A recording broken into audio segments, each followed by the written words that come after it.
Umat Islam akhir zaman seueur anu kasasaran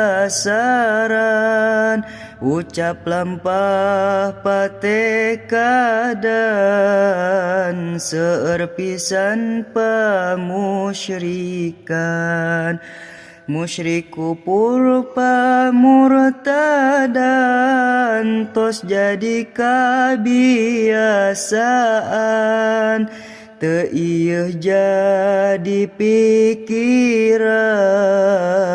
mata ruksak kana iman sahadat sok diucapkeun salat oge dilakukeun majarkeun teh cukup iman jeung ngaku kana islaman najan laku teu napakan kana aturan pangeran teu gaduh rasa nyalahan eta teh pangajak setan ari ngaku umat Islam ari lampah ziga setan mabok jinah perjudian anu jadi damelan seueur ulama diancam pedah ngajak lebet Islam da kuring mah enggeus iman da cukup Islam turunan ulama dipikang ngewan nerangkeun aturan hakna ngajak salat jeung zakatna majar bosen ngadengena seueur ajengan nerangkeun kana hukum ti pangeran seueur anu ngabalieur rebongan jauh jeung kahayang seueur ucap pagawean teu sesuai jeung aturan jiga hade sareng iman padahal maka sasaran kana salat ngahir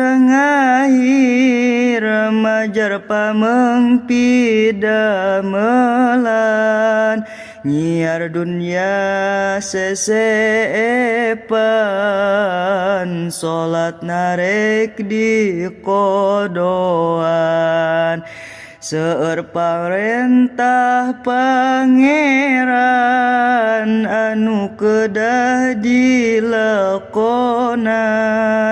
kalaka seueur alasan majarkeun teh karepotan eling-eling umat Islam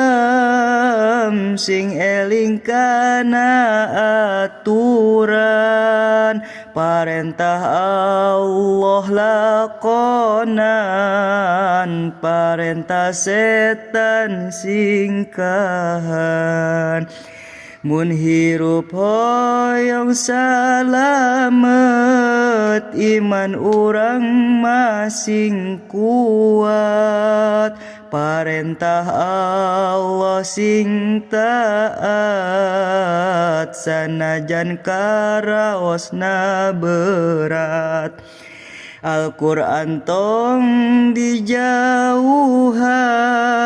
hadis ulah disisihkeun ayatna jadi bacaan maknana geura lenyepan Hayu dulur urang tobat,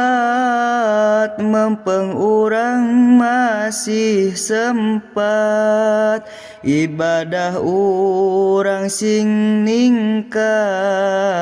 mempeng tacan kena maut. Ini lah 5 menit.